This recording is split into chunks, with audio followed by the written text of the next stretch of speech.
Hey everybody, welcome to the Anthony and Todd Show. We are a weekly podcast that critiques and memes music. I'm your host Trevor, aka Hamburglar Wears Hermes, and I'm joined by my ever-attentive co-host, my best friend, my pal, my amigo, my droog, Vincent. AKA an oldie but a goodie, Westside Fun. That is a good one. This is episode 117 of the Anthony and Todd Show, an episode we would like to call, I changed this one, I shouldn't be telling you this, but Woody Allen did nothing wrong. That's not Trevor's opinion. That's actually Jeff Goldblum's opinion. Also, the T-Rex on Jurassic Park thought that too. AKA Scarlett Johansson. We got some exciting stuff to go over this week. First, we're going to go over the latest Wiki album, OOFIE, like the Roblox noise. That was an alternate title. I couldn't find. It was kind of close enough, but not enough, so it didn't make the cut. We're also going to be going over the latest Brother Ali record, Secrets and Escapes. Can you escape the ancient Egyptian tomb in under an hour? Can you beat Death Stranding in under an hour? We're going to go over the latest Westside Gunn record, the latest in his line of Hitler Wears Hermes series, Hitler Wears Hermes 7. Actually, I think they call it Hermes or something like that. They call it different than what we say. Hermes? Yeah, something like that. I could be wrong. It's like the beginning pronunciation is like weird. So I bet it would be like Hermes, but I don't like saying that. Yeah, it's Hermes. It's Hermes now. And we're also going to go over the latest Jeff Goldblum and the Mildred Snitzer Orchestra collaboration. I shouldn't be telling you this, but I would be willing to work with Woody Allen again. Guilty until proven innocent, I think is the words Mr. Jeff Goldblum said. Okay, before we start, if you want to follow the Anthony and Todd Show on Twitter, Instagram, Facebook, you can find us at Anthony and Todd. You want to find us YouTube, youtube.com/The Anthony and Todd Show. Patreon, patreon.com/The Anthony and Todd Show. Give us money so I can buy a banana boat. And give me money so I can buy Death Stranding. You wouldn't, and I won't like it. You wouldn't like it. Can we change this into a Death Stranding podcast? Yeah. We can talk about how there's piss grenades. You extract the pee of Norman Reedus. No joke. This is actually canon in the game. This is a spoiler, maybe. You extract the pee of Norman Reedus and you throw it at monsters and it kills them. That's the whole game. It's an on-rail shooter. Okay, are you ready to... Oh, wait. I did a wrong transition. It's more... OOFIE. That's a good one. I'm going to go to the latest Wiki album, OOFIE. OOFIE. Wiki is a Manhattan rapper, formerly in the hip-hop collective Rat King, with two other guys that really aren't as important. Yeah. They haven't really broken out a whole lot. And they put out a record, So It Goes, back in 2014. Wiki put out a mixtape of Lil Me back in 2015 with great tracks like 3 Stories and Live With My Moms. Yeah. I think this really shows his personality. Yeah. They're a lot of fun to listen to. 3 Stories obviously like tells 3 like separate stories of different people. No, 3 Stories is the track where it's or am I getting the wrong track? I think you're confusing with some of the 3 Stories is where it's like chronologically in his day. So he like starts hanging out with this girl. And then he like hits it and quits it, and then he goes like smokes out with the boys, and then he takes a taxi ride home. Yeah, I don't know what I'm confusing that with. I don't know. And then Living with His Moms is he's living with his moms. It's basically just a track about living with his moms. I think I said this during the Z Loopers review. I thought it was like he had 2 moms, but no, it's just the one. Just one. He pluralizes. Plural. Just one mom. We can't all be so fortunate. Back in 2017, he released his solo debut on XL Records, No Mountains in Manhattan. He had some tracks like Made for This with Ghostface Killah, which I think really solidified his presence in the hip-hop community, as well as Mayor and Pretty Bowl. Yeah, terrific tracks. I think the biggest problem with this No Mountains Manhattan is that just I feel like a lot of his character didn't shine through for a majority of the tracks, and it just wasn't really interesting. I think the tracks that we listed are the best tracks, and really anything else on there didn't really stand out. Yeah. And then he was also part of this rap group, Secret Circle. with Antoine and Little Ugly Man, and it was like they were hyping it up. I think they were doing a lot of festival shows or a few festival shows. This reminds me of another specific rap group with 3 people in it that didn't make it off the ground. Oh, Child Rebel Soldier. yeah, and like Wiki, I think it was there's a beef between him and Antoine.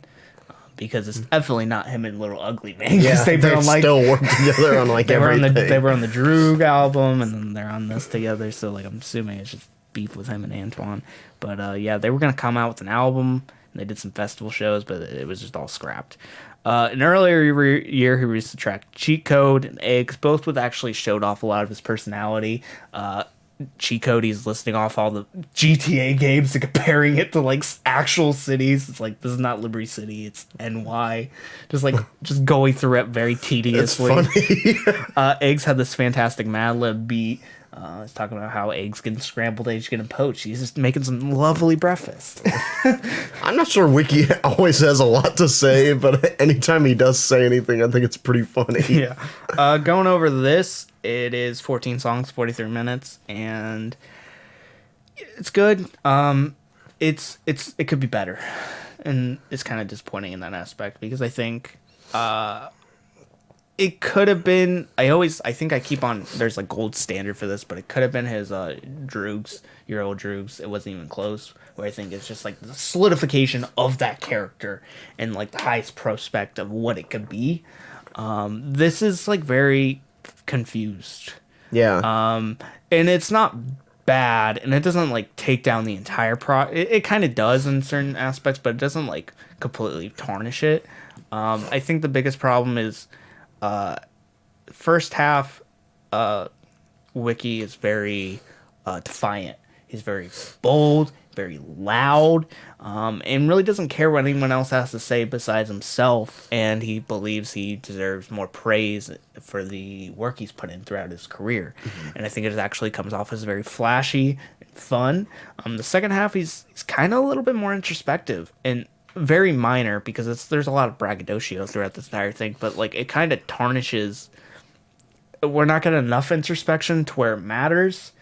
And it's not defiant enough, so it's just inconsistent. It almost discredits like what he says in the beginning. Yeah, I think I don't know. I find that to be a little disappointing because he sets himself up really well at the beginning. The intro is funny and interesting, and it really shows off his personality. Going into the track "Downfall," it's got some kind of light synth work and a lot of like louder drums, and it leaves a lot of room for like Wiki to grow. And he talks about his own downfall with like. I would compare these bars almost to like something that Kendrick would put out. It reminded me of something that like he would say. That's high praise. Not like that. Not like he's got like the technical ability or the introspection that Kendrick has, but like he's talking about like man on 4 legs. I don't remember for the life of me. I think what he's talking about like being kicked down to the ground and like trying to rise above that. Yeah. It reminds me of like something that like a subject matter that he would touch upon. It's more. That's more what it's I mean. like like the line where he's talking about at his funeral would he be praised or something along the lines of that, how he's going to be treated after his death or how he's going to be thought about after his death. And I actually thought this was like one of the most potent moments lyrically. Pesto has a terrific production. Again, this really defiant nature he demands this respect he thinks he's deserved. It has this lovely distorted I'm assuming it's electric synth, but it can also be a snare. It's weird. I can't tell. There's synths on the track, but I can't tell. There's this main beat, this main like percussion, and it could be a synth hit, but it also kind of sounds like a snare. But it's so like scratchy and weird. I really like it. Grim with Little Ugly Man and Denzel Curry of all people show up on here, and it has these very like island-like strings that are very distant. Very sleepy keys. It really fits that like attitude of Wiki, kind of sleepy, but also very strange and unorthodox. I liked it because it also goes along with the image of the Grim Reaper hanging out at the pool, like he says. I feel like that all matches together really well. Yeah, it's more about how you're gonna react when your time comes. And everyone thinks they're tough now until the Grim Reaper shows up. I like Denzel Curry's performance on here because it's a different style of what he's been doing recently. It reminds me a lot of Imperial era compared to more Zoo was very loud, fast-paced. Imperial was a little bit more real reserve at times. Which I think this combination was very surprising and it works out really well. Him and Ugly Mane have a ton of chemistry. We've known that. They're not beefing, so they're not beefing. The act has this very like large hand hit percussion that transitions into this huge like spaced out kick and glitchy dreamy synths. Like it's terrifically set up. It's fantastically like the production on this. Sometimes when it's good, it's great. Also, the way that I am with Your Old Droog has this fantastic old soul type sample that really works and it fits a little bit of the grime that I think Wiki kind of needs on some of these tracks. I also like the subject matter of that, where he like talks about I'm the way that I am, and like other people talk differently, they walk differently, they act differently, and that makes me mad. I like that because I think that a lot of people like relate to that or feel that, but are just like afraid to say that because it makes it sound like a dick. Yeah. Like Wiki's not afraid to do that. I also mentioned to you earlier, I wish Droog had like a full verse. Yeah. He just kind of does some hook work, and I find that to be really disappointing. Yeah. Because for like a 5-minute track, I would have thought that they could have fit him in somewhere. But also their chemistry is really good. Yeah, Another for good sure. example. We've known that for both of Droog's albums that came out earlier this year. Both had Wiki, at least on a featured track. And then we get into, like, after this is when we get into, like, some just, it's okay, but it's not. It gets into the side where I feel like the way that I am is Wiki being defiant. It's his most bold moment on here, probably, besides Pesto or Graham, maybe, or Downfall. But after this, we get very more reserved. The production kind of loses its flair. It becomes more trap centric. Not to say the percussion on this wasn't trap to begin with, because it was. But we get into just blatant trap music. Like we get into the back then, which is very flat. It has some like nice synth patches, but it doesn't carry any weight. Yeah. I think it would be nice. This in the routine, I think that would be nice as like pop rap tracks. But not for Wiki. Like I think it's just like a like mix for Drake. Yeah. No. Yeah, like for I'm like just kidding. it just does not for him. Yeah. It doesn't fit him. It doesn't fit his personality. And it's not eclectic enough. And then we get like MYOP and Tony, which is because the track's produced by NYOP and Tony Seltzer. And it's very eclectic and strange with production. Like there's just various drums, just strange oddity. And Wiki sampled on the beginning, and that production really works nice. And I think it's way more eclectic, and it fits Wiki's oddity factor. It works out really well. But everything following the the few tracks previous to it and the few tracks after it don't match up. I think you get a track, Dummy Aki with Princess Nokia. Princess Nokia is an okay performance. It's better than the Girl Cried Red from a couple of years ago. That's all I could think. This is like this verse is 20 times better than anything she's put out in the last 2 years. I think her spot's more in hip hop and not emo rap. Yeah. And I think it made me think about a lot is like I think her spot's kind of been taken by Rico Nasty. Yeah, in a sense, because I think she was kind of so. being groomed for that spot, and then Rico kind of hit it big. And she was way more defiant, way more loud. Yeah, Princess Nokia has been left in the dust. Any niche she would have tried to fit in, I think it's been taken by like Rico or Tierra Whack or like Doja Cat. I would even say like Lizzo. Even if she wanted to take that spot, like it's not gonna happen anymore. She's basically just been left for dead out here. Yeah, it's like this is her spot now. Like you chose your emo rap, and everybody came and flocked over her. Like what she could have been. Yeah. And then Freaks, I think it's a nice going back into he's appreciating his own eccentricities. He's doing this for the freaks out there in the world. Yeah. And it's a nice little closer, but it's too soon, too late. Because before we had tracks like back then where he's reminiscing on like his high school years and how he was stupid and skipped class and did drugs. But it's like it's sentimental in an album that like has shown no sentiment before it, and it just comes off really odd.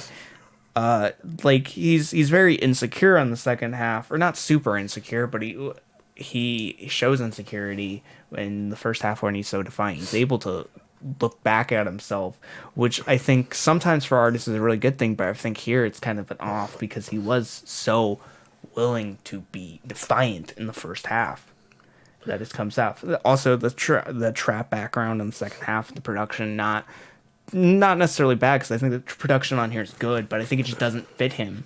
Right. There needs to be a little bit of musk or an eccentricity to it so it fits his character, and this we don't really get that, and it feels like anyone could be in the spot essentially. And also he's a little bit more tame on the second half. He's not as bold. I think Wiki does a good job on here, but it could be so much better. The potential on here reads so much more, and I think the mistakes he's making, tracks like album mixtapes like Little Me showcase, and his previous work with Rat King has showcased that he has a higher potential in this, and he's done better than this. Mm-hmm. So I'm just kind of left wanting more, but I like it. There's nothing terrible. I think the writing's fine, but I think it just could be, the personality can be more tight. And I'm gonna leave it at that. Keep in mind all scores if you tell me this right now. I'm feeling a 7. Yeah, I'd give this a 7. Yeah, I liked it, but like you said, I think he could definitely show like more potential. Yeah. Time to escape this review and find some secrets. Time to go over the latest Brother Ali album, Secrets and Escapes. Nice. And the album cover looks like he's breathing underwater. No, it's not him. I think it's a kid. Well, it's somebody breathing underwater. Somebody breathing He doesn't have a beard, so it's not Brother Ali. Yeah, it's also, they have black hair. He doesn't have hair. Brother Ali's fine. Brother Ali is a Minneapolis MC, part of the Rhyme Sayers Entertainment, and part of the, I think, growing Minneapolis hip-hop scene. He's known for his activism and positivity and his lyricism. This is evident in anything that he does. And his last album, All the Beauty in This Whole Life, came out in 2017. We both like that album. Yeah, I like it. I think the biggest problem with that album is sometimes just being preached to is just... it's not entertaining. But I think going back and listening to like the moments I really enjoyed, I have a more positive outlook on the album than I did now. I think it has its flaws on some certain moments, but like the tracks that I enjoyed the most, Can't Take That Away, Uncle Uzi Taught Me, Pray For Me, Own Light, What Hearts Are For.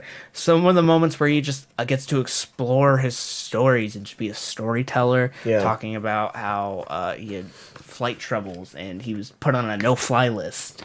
And things like how he grew up with albinoism and he was made fun and ridiculed by other kids, and it taught him to be he learned to just be himself and not cater to anyone else. I thought were very poignant moments on there and very fitting of the character, and it showed why he was such an important artist as he is, because he has the ability to really create these and craft these beautiful stories, as well as some really catchy tracks. Own Light's a terrifically catchy track. Oh yeah, and he has a great storyteller. I just feel like he has that kind of voice and personality that fits it really well. Yeah, to where I'm invested in the stories that he tells.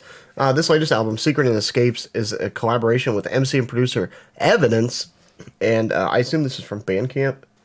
No, this is from Rhyme Sayers. No, the quote. Yeah. Okay. That's from Rhyme Sayers. Yeah, this quote we're about to read is from Rhyme Sayers. Here's a quote from Rhyme Sayers. And it says, Secrets and Escapes is a compendium of Brother Ali's time with Evidence over the course of 3 trips to California, recording in a Venice garage with no regard for pleasing the internet or competing with the music industry. Ev chopped up records on old school samplers and ran them through a compressor so they couldn't be rearranged or mixed. Brother Ali sat with the mic and spit rhymes as they came to him without writing or organizing them into songs. This is a very loose project. Also, another thing I cut out of this quote, I think it said, Evidence smoked weed and Brother Ali prayed. Okay. I just thought that was really funny. Like, I would have just like a giant. You should have kept it in there. It's funny. No, it was like later on. There's this, like, I just imagined like Brother Ali's trying to pray away the weed in the same room. Yeah. This is a very like. This is a very like old school approach to making a record. It's like a mixtape approach. I would say, like, I'm talking specifically, like, not about the actual, like, methods, but I'm talking specifically about, like, no regard for pleasing the internet or competing with the music industry. Yeah. Like, how many times are we going to hear that this year? Yeah. How many times have we heard that in the past 5-6 years? Like, too many times to count. And most of the time, like, they don't end up being anything, like, super special. Yeah, when you say that, it's dumb because like It sounds a pretty little much pretentious to pretty me, much like- every album has no regard for pleasing the internet or competing for the music industry because artists are gonna make what they want regardless, but they don't say it. Not everyone says it because they sound like an asshole when they say it. Well, yeah, and some artists want to be a part of the music industry. Yeah. And some artists want to be mainstream, so they make that stuff. Like, I feel like that's just such a pretentious thing to, like, write down. And I feel like Evidence is pretty prone to doing stuff like that. Yeah. But without going into the quote of the album, what is this album actually? How does it cater? It's very loose. Yeah. Again, I think it has a mixtape vibe more than like an album vibe. Brother Ali is not storytelling on here, and that's kind of the big problem. Yeah.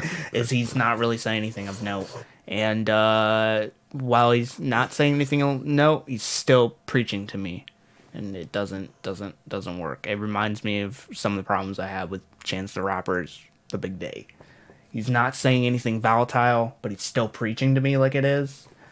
And that's a big problem. The instrumentation on here is fine. I think the production's nothing too interesting. I think the best moments are the first beginning with Abu, Enzo, and such situated and Greatest That Ever Lived. But it kind of there's some moments I think are very lacking towards the end, like the Idian, the Atin. I think it's just very uninteresting, just very flat, very empty, and it leaves Brother Ali just very basic on the instrumentation. Doesn't support him. I think the only time he really gets into like a narrative on here where he's going over father figures and talking about how the FBI is trying to they come to his house on his birthday in front of his daughters, and they want to come inside his house, investigate him, and it's on his birthday, and he says, yeah, you need a warrant.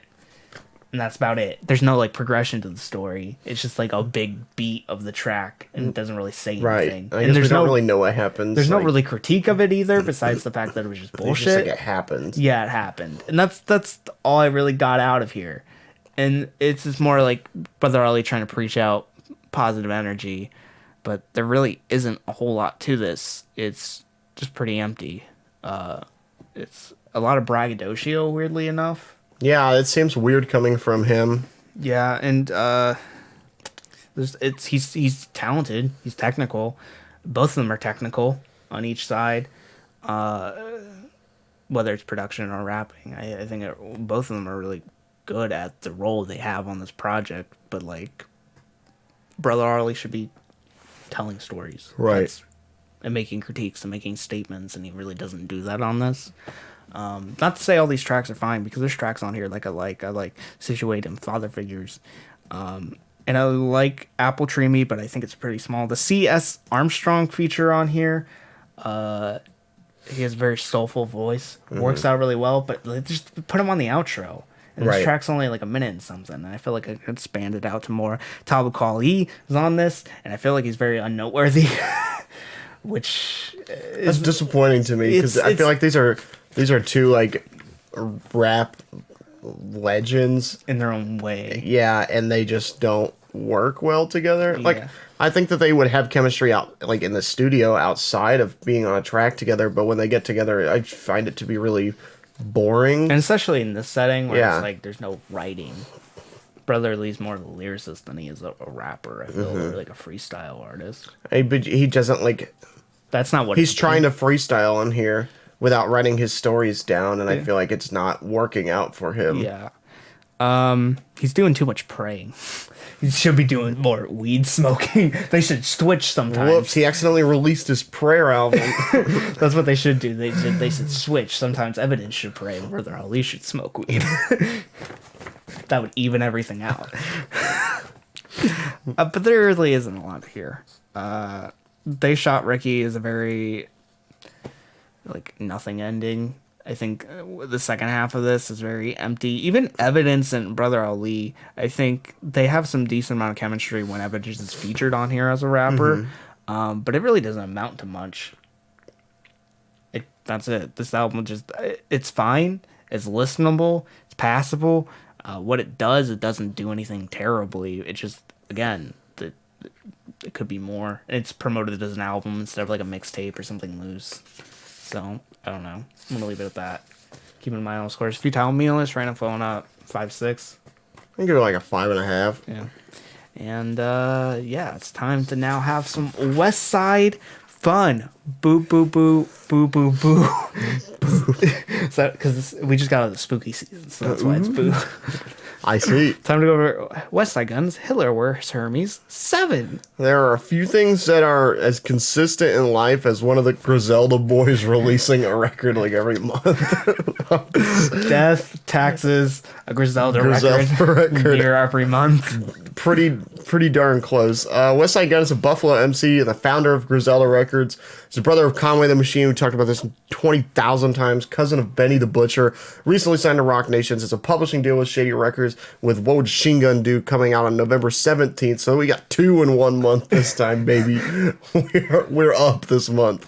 Back in 2018, he released Supreme Blientele, which was one of our favorite albums of the year. It made it on our end of the year list with great tracks like Gods Don't Bleed, Dean Malenko, and the Anderson .Paak collaboration with WrestleMania 20. Yeah, it really showed off his technical ability as well as like storytelling ability. It showed off that he's villainous. He may not seem offensive because of his high-pitched demeanor, but his dumb ad-libs. He is a very threatening force. It's a very versatile character, which is really nice. There's depth to it, which I found interesting. Yeah.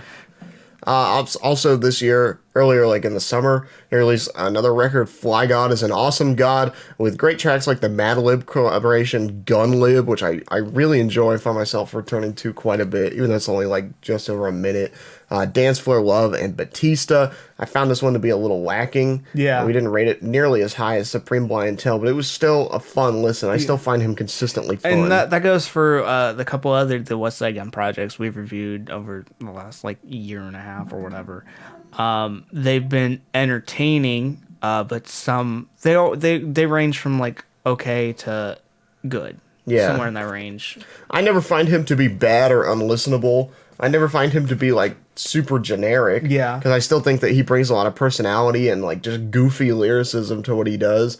But sometimes I feel like his projects definitely have like more substance than not. Yeah. And that's just kind of the path that you get when you choose to release albums so often. Yeah. They're not all going to be the same quality. Yeah. But this Hitler Wears Hermes 7 is the latest installment in his Hitler Wears Hermes series. We actually reviewed 6. That was probably last year. Yeah, around this time. Yeah, around this time. So and I sense a pattern here. that one was it still had some good moments besides the fact that it I still felt thought it pretty was lacking.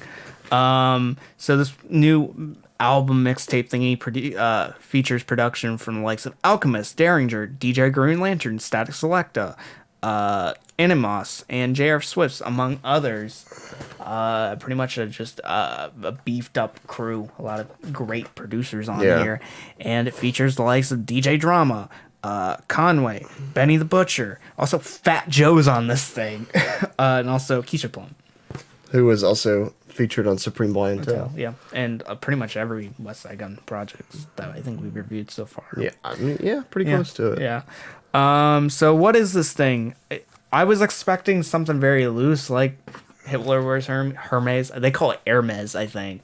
Because we're in culture swines or something like that. But like Hermes. Maybe they don't know what they're talking about. But I think I was expecting something more like Hitler Wears Hermes 6. Where it was like, we're going to get some good moments, but it wasn't going to be anything, I think, noteworthy overall as a project. But I think, in the end, this is very loose, but it features some of Westside Gunn's best work. It's very consistent. Mm-hmm. Everything feels big stakes, and it's very similar to Supreme Blientele. It's not as good as that, but I like it a lot still. Right. I think it stands out as probably the second most notable project thus far, which I really enjoy. What's great about this, you got tracks like, I'm assuming it's called Fuck NXT Week. And if it's not, I don't know what the first track's called then. Features DJ Drama. And is Westside Gunn being his most outlandish personality yet, being his loudest, doing the most ad-libs as possible, and then DJ Drama is just screaming And it's a good track. It's great. It's like that one track off that last Conway tape where it was Westside Gunn had a feature, but he just did. I don't even have to rap, and then just didn't at all. Just talk for like 3 minutes. Funny. This has a great old choir, a soul choir sample. It works out really, really well, and it highlights the eccentricities of both of these artists. Broadway Joe's has this fantastic flourishing keys, these huge, fantastic kicks, just huge compressed kicks, and it also features Westside Gunn's daughter at the end, Westside Pootie. I'm assuming it's his daughter, maybe his like niece or something like that. I have no idea. But I think on this track, it showcases again this very harsh side of him, but it's also very lighthearted in this weird way. It's this weird mixture of textures. It's something that doesn't seem threatening, but at the end, it's very threatening. Mm-hmm. This Shawn Michaels like approach to character, something you take for granted, but then ends up kicking you in the face. You get tracks like Banana Yacht, which has this very luscious orchestration, but it has this SD-NAC feature that goes on for a bit too long. There's some tracks on here, like the production goes on for a little too long, like a minute too long.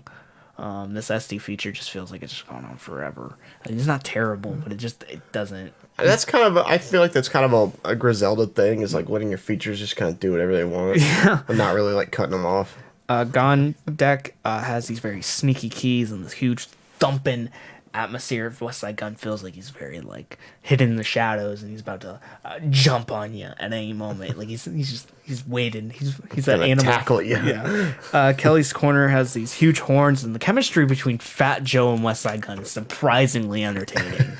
I don't think I've ever cared for a Fat Joe track before in my life, but he comes off as almost as versatile as Gunn in this example, which is weird. And he comes off with almost the same type of persona. He almost reminds me almost like of a Kingpin, like the Marvel Kingpin, because he's a big bald dude. Gotta love the Mets, baby. Undertaker versus Goldberg is probably the most annoying track Westside Gunn has ever made in his life. It has this pitch down choir, and then like after so it references the Undertaker versus Goldberg match from the WWE Super Showdown from Saudi Arabia, where Undertaker and Goldberg had a terrible fucking match. Like Goldberg dropped Undertaker right on top of his head by accident. It's like he decides to reference this, and it's just stupid. And then he doesn't reference it just with the title. He says it on the track multiple times. It's stupid. It's just what was on his mind, I guess. And then they do like the introduction, the ring announcer introduction for both Goldberg and Undertaker, and then the beat switches, and you get these warped horns, and Conway comes in, and the pairing really works a lot. So like they've always had great chemistry. Yeah. Like all the Griselda boys, like they fit with each other, and that's why I'm really excited for the next album. But there's this fantastic line on the second half with Denim's Mankind. I'm talking Foley with the Leatherface. My Coke got a better taste. Legend wrote on my resume. It's fucking fantastic.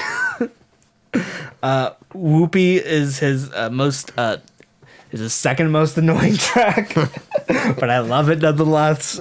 He's just literally on this like very romantic beat. It's pretty similar to Dance Floor Love of Fly God and Awesome God. He's very sentimental. All he literally says is, "Bitch, I love you," and he's just shouting it. He's trying to be really sentimental. It just comes off as dorky, and I absolutely love it. It really reminds me of that one Vine where the guy's got the guitar and he's like, "I love you, bitch." That's what this track reminds me of. Lucha Bros is another fantastic moment where Currency and Benny the Butcher all create this high stakes atmosphere. He says, "I'll flip the shit like the Lucha Bros." Also, there's another one. My shit's clean like Kenny Omega, because Kenny Omega's cleaner. Yeah. It's great. Kenny Singleton Pool sees him being a little bit more sentimental, talking about his dead friend Sheen Gun and trying to make up the world almost as a loss for him, which is nice, and being sentimental. And it was the one time. I'm glad that he cleared up the Sheen Gun thing, because I thought he was Sheen Gun, but I was wrong. Yeah. And that makes sense for what would Sheen Gun do. Yeah. And also the outro has Keisha Plum being very luscious and almost like a Greek chorus of sorts, kind of describing things. That's kind of always been how I've portrayed her role with Westside Gunn. It's just like, I feel like adds a nice melodic line to what she does. Just like a third person narrator type deal, omniscient force.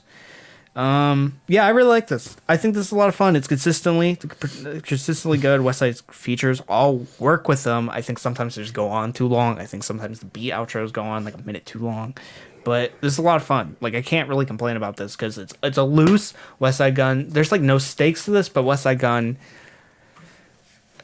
like still puts his all into it. Yeah, it's kind of like the example, and I think this is kind of a bit too negative of example, but what's the phrase? You can give infinite amount of gorillas with infinite amount of typewriters.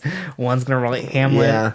I think this is not to say Westside Gunn is like an incapable artist, but like all the projects are not going to land, and I think at some point it was bound to happen where it was going to be another really solid one, and I think this is it. I really enjoy it. I think it's very solid. I think it features. It's shorter than Supreme Blind Tell, which is nice because that was one of our biggest problems with it. But it's still some of these same problems with Supreme Blind Tell. With the features going on too long.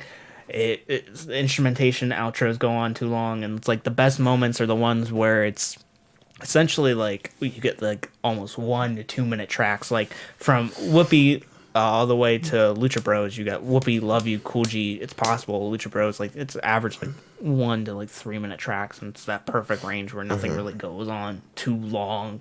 And Westside's performance and his character is the most important thing. I think there's no nuance or really struggle to a lot of what Westside's going, but he's basically a character artist. It's more about the character than more about the problems he's facing in his life. It's a Pusha T. It's like Pusha says no nuance ever really, and sometimes it's more about just him talking about drugs, and that's it. And like this is just him talking about crime and his life and being rich, and there's no really nuance to it, but it's really enjoyable because his character is really interesting and versatile and able to be able to make fun of itself, able to be stupid, able to just say Undertaker versus Goldberg for like 4 minutes, and that's acceptable. It's hilarious. I think this is a lot of fun. I think overall, keep in mind all scores if you tell me is right now phone like an 8-. I really like it. I'd give it about the same, I think. It was fun. And, this was some definite West Side fun. But now, time to get into Woody Allen Did Nothing Wrong, but starring Jeff Goldblum.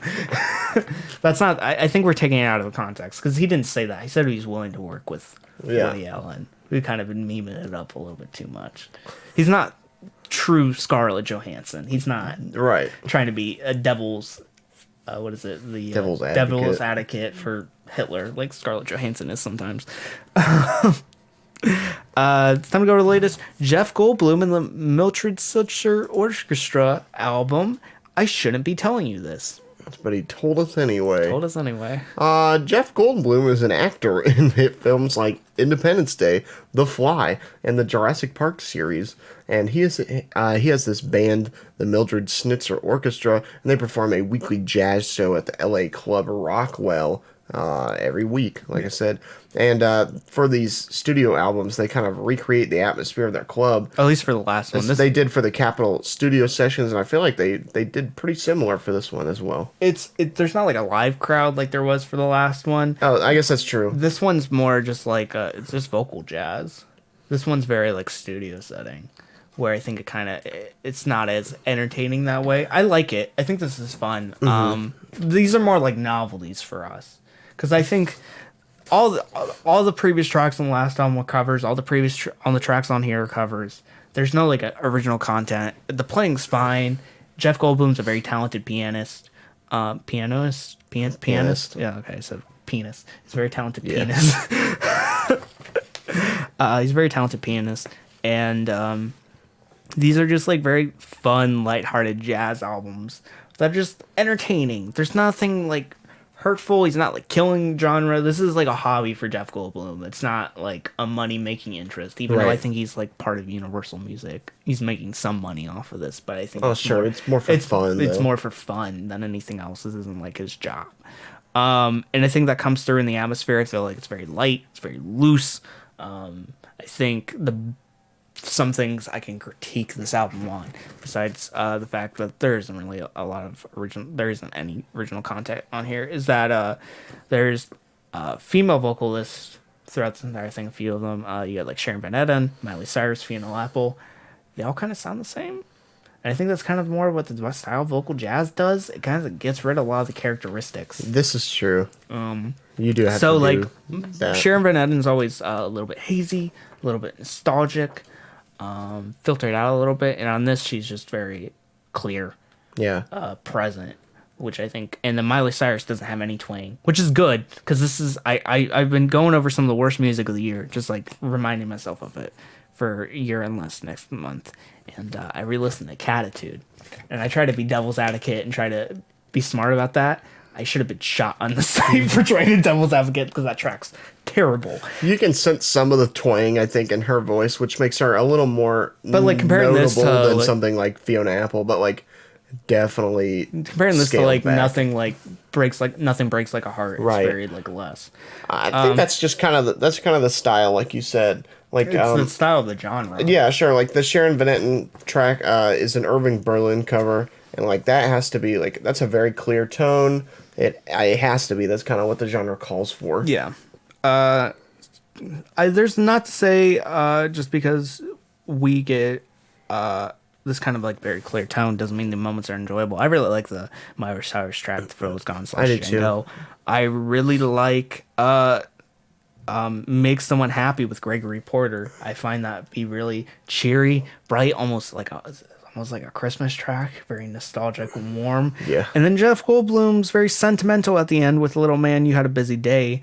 And I could see Jeff Goldblum's a father, and I could see him almost saying this to his son, because the track's about someone stole away. Time to go to bed. Someone stole your toy car. You've been playing war all day, and now it's time to rest. And it's very sentimental and cheery, and it's just nice, genuine. Even though he didn't write the song, you can see it. It's very like Norman Rockwell kind of thing. Yeah, the personality is really reflective of Jeff Goldblum. That's the only moment he really performs on here as a vocalist. We get some nice scatting. Yeah, I forgot the T. On If I Knew Them with Gina Saputo. But there's really nothing. This is just a nice listen. If you like jazz, check it out as like almost like a novelty. If you like Jeff Goldblum, definitely is a novelty. But it's like there's nothing threatening here. I think it's fine. I think if he wants to continue putting out music like this, there's nothing wrong with it. I always have a good time reviewing these records every year. I just think it's fun to listen to. There's nothing what he's been up to. There's nothing innovative about it or anything that makes it super memorable, but they're just fun little listens that you listen to once, and then probably there's not a lot to come back to, but it's fun. You get a fun out of 10. Yeah, fun out of 10 as well. Nice. That's it for this week's episode of the Anthony and Todd Show. Yay! You know what that means, Trevor? Next week's episode. Okay. For audio listeners, I just beat Trevor with my show notes. So, if you want to keep in touch with the Anthony and Todd Show, you can find us on social media at Anthony and Todd, Twitter, Instagram, Facebook. You want to find us on podcast services, Apple Podcasts, Google Play Podcasts, Spotify, and search the Anthony and Todd Show. Get the best of both film reviews and music reviews. You can find us at youtube.com/the Anthony and Todd Show, and you can find us at patreon.com/the Anthony and Todd Show. If you want to support us monetarily, so I can buy 5 copies of Death Stranding. And put them all on my PlayStation at once and just see what happens. A big stack of them. And that's it for this week. Until next time, guys, I am Vincent. I'm Trevor. And see ya, boyos.